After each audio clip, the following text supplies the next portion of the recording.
Welcome back. Today marks the first day we start assembly. First things first, I got some instructions. Gonna need these for torque specs and just general instructions because I've never done this before. Also, I have what I believe is the last bit of parts to complete the build. I'm just gonna open these up really quick. I'll spread them along the floor just so you guys can see what's in these boxes and bag. So here are the last bit of parts that I ordered. Just gonna go over them with you real quick. So we have the fuel filter and the fuel screen for when I do the fuel system. We have the thermostat. This is the harness for the headlights and some new headlights as well. We have the axle seals, driver and passenger side. Some new spark plugs. These are highly recommended BKR7Es, platinums. These are the bolts for the flywheel, ARP bolts, because we can't reuse the old ones. So we got some nice ones there. And last but not least, we got some shift lights, shift gauges, sorry, not lights. So this one is the boost gauge. I don't know if you can see that there. This one is the oil pressure. Even comes with a whole new cluster area to replace the old cluster area. So we could get all the gauges in there, which would be really cool, and some accessories to house it and wire it up. I'm hoping this is the last bit of parts that I need to get. I'm not really certain. I did do some research and I think I'm pretty solid with what I have, aside from the tuning stuff. So I will need an ECU, Honda, I believe, and then get a tuner to tune it at the end. But for now, let's start the assembly. So I put rags across the top of the cylinder so nothing gets in there. So first thing we're gonna do, according to the instructions here, is we're gonna make sure cylinder 1 is at top dead center. So if it's not obvious enough, this is cylinder 1. This is the pulley, crank pulley, and it attaches to the cylinders, cylinder 1, 2, 3, 4. So we're gonna make sure cylinder 1 is at top dead center. And we do that by turning the crankshaft pulley until the cylinders rotate. So I'll show you guys that. So you're gonna grab your breaker bar and a 17mm socket, and then we're gonna put that right here on the crankshaft pulley, and then we're just gonna rotate it, and you'll see the cylinders moving. Got my ass for better leverage. We're just gonna keep rotating until that cylinder 1 comes to top dead center, which is right about there. Now there's multiple ways to know that you have it timed correctly on the bottom end, but I'm gonna show you the main way, and in order to do that, we have to get this pulley off. So we're gonna take this bolt out, and then we're gonna take the pulley off.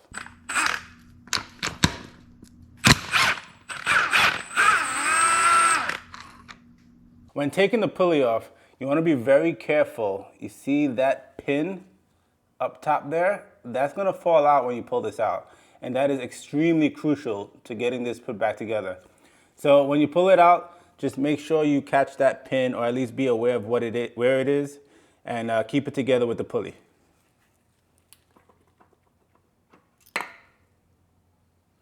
All right, it fell inside the pulley, which is nice. I have it right here resting on this cloth with the head, and the pin is inside. Now that the pulley is off, you can see this sprocket right here. And as you can tell, there's a line here, and then right behind it is an arrow. Let's see if I could get that in focus. It's not really in focus, but right there is an arrow. So that arrow has to line up with this line. It's slightly off, but we could turn the crankshaft to set that up. But that means we're on the right track. In the meantime, I'm going to start removing all these other parts. I'm gonna remove this tensioner because we do have a new one. I'm gonna remove this mount because I'm gonna use my old mount. I'm gonna remove this pipe for the water pump and just get everything nice and ready for all the new parts. I printed out the instructions from AllData. My advice is get access to AllData. If you have like friends that work in the automotive industry, then they could print it out for you. Super helpful. It has all the information, all the torque specs, things you're gonna need, and a requirement when you're dealing with any engine. I was looking through the gasket kit. Has tons of gaskets, but one thing I noticed that it didn't come with is the gasket for the timing cover. These are all pretty brittle. This one's literally breaking apart, as you can tell. Look at that, it's gone. So I called my local O'Reilly's. They said they can get it there today in the morning. So I'm gonna go run and pick it up. $16.99. It was actually cheaper there than I saw online, so solid deal. I'm gonna go pick that up so we can get all the gaskets changed on this timing cover. So we're gonna start with installing this coolant tube. Pretty simple. They have O-rings on each side. One goes into the block, one goes into the thermostat. I put a little bit of oil on them just to make it slide in a little easier. And yeah, you just pop it in. It only goes one way. And that's it. As you can see, it's nice and flush. And now we're going to install the thermostat. So this is part of the housing. This connects to this tube and then bolts into the engine, which you saw me took out earlier. So we're just gonna get that reconnected. So it has a little slit here that lines up with this here. So you can only put this in one way. You can't really mess this up.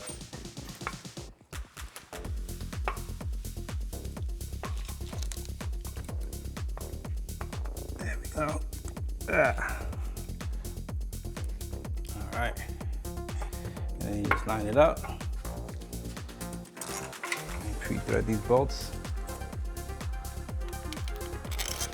Now that we have them hand tight, just get a 10mm wrench and we could just tighten it up.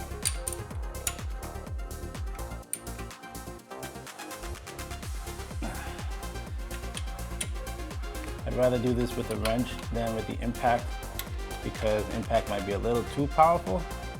And it doesn't need to be that tight, just a good tight. Here's the new thermostat and gasket. Pretty straightforward. It has these two sides here, and then on the bottom, it has a cutout for where it goes. And then you see this round part on the gasket, it's only on one side.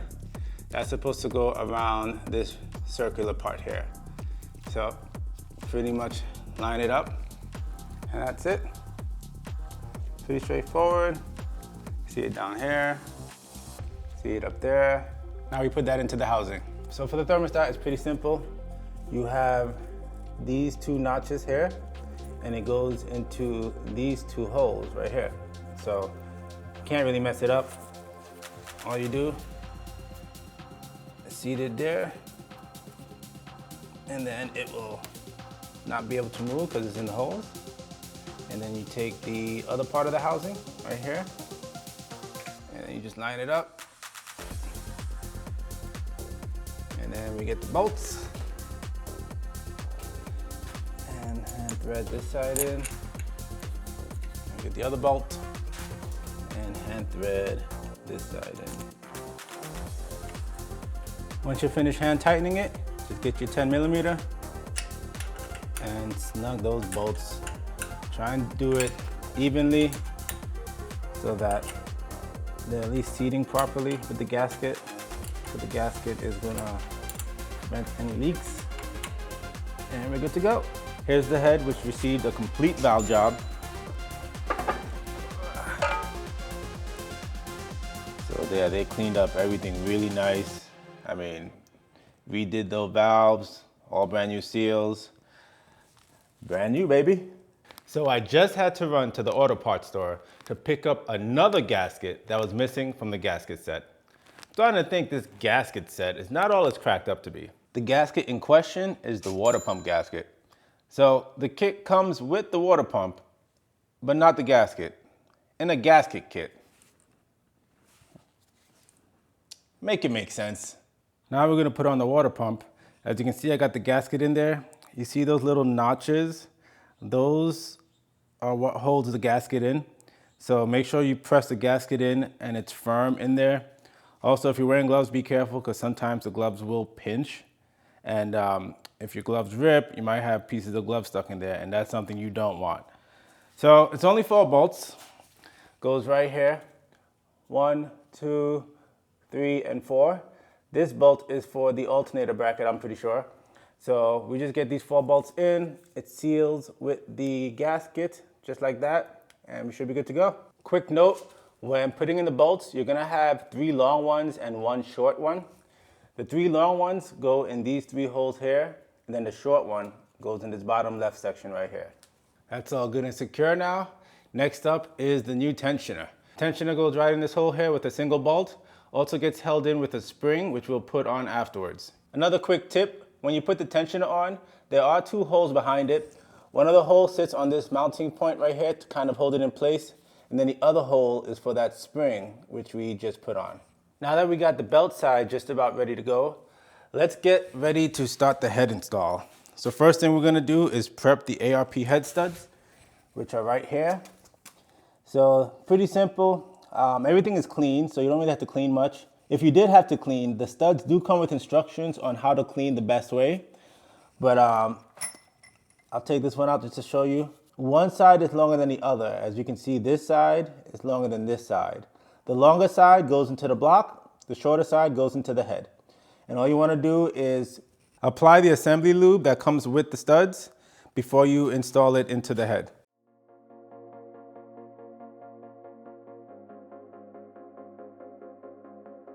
And then we'll just use the package to spread it a little bit. Now, these do go in hand tight only, so don't be using no torque or any type of tool. Just put it in hand thread. There's an Allen key on top in case it gets a little difficult, but if everything's cleaned out properly, you shouldn't need to use it. So I got them all on. I hand tightened all of them. I also applied that assembly lube to the tip of the threads, and then anything I got on the shaft, I cleaned up just because I felt like it was the right thing to do. And then after hand tightening it, I did double check with the Allen key. I used the short end as the leverage because I didn't want to over tighten anything.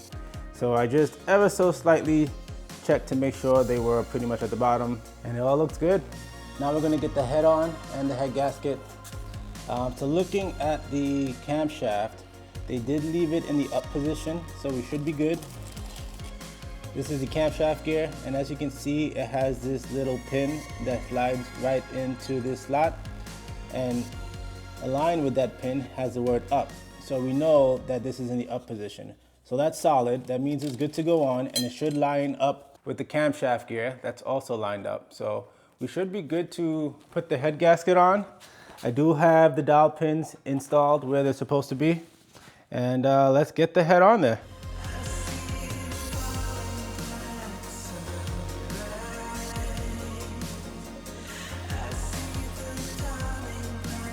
Now that the head's on, we're gonna start getting the new nuts and washers onto the head. We're just gonna hand tighten them right now and get them started. All the nuts are now hand tightened. Everything is cleaned up. As per ARP instructions, I did clean off the washers because they were oily, and you want to have no oil anywhere when getting this secured and getting ready to torque down the head. As per ARP instructions, we're going to do 3 sets of torque. According to them, the first set is 15 pounds, second set is 30 pounds, and the last set is 60 foot-pounds. And we have the factory sequence here, so we're just gonna follow the sequence, but use ARP's measurements for torquing. Very important PSA. When you switch over to ARP head studs, of course, it's not a bolt, it's a stud and a nut. And because of that, there's a lot less room for you to use like a short socket on the nut. So what you are going to need in order for you to torque down the ARP head studs, you're gonna need a 12 millimeter deep socket. I had to run around and find one of these because I didn't have one in my tool set. And yeah, it kind of put a hinge in this whole process. So don't forget that.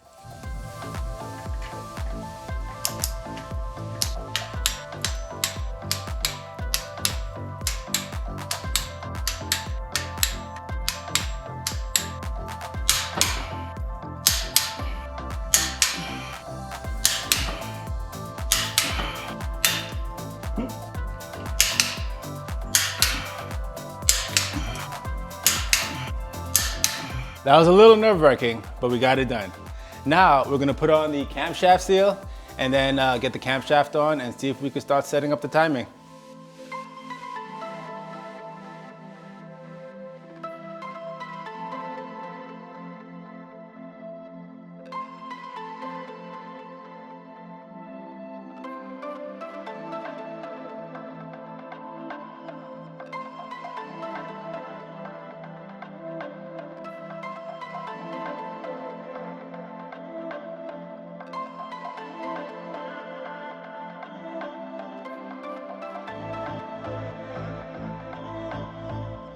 So the belt's on, it looks pretty good.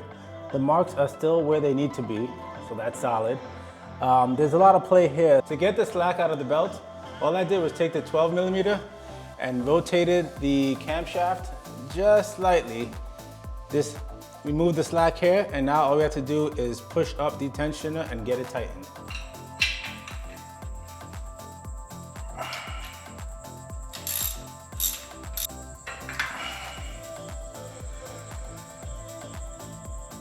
So I'm just gonna go over real quick what I did. So I ended up changing the knock sensor and the oil pressure switch. The knock sensor was broken on this engine, and we had broken on the previous engine as well. So I just bought a new one and got that replaced, and also replaced the oil pressure switch. And I just came to a realization, you know, little things like these are causing the build to add up way more than I anticipated. You know, you think you have everything you need, and then a little sensor goes here, or a little gasket goes there. And next thing you know, your budget is skyrocketing. Kind of getting worried that we might not keep this under budget, but we're gonna keep pushing anyway and see how far we can go.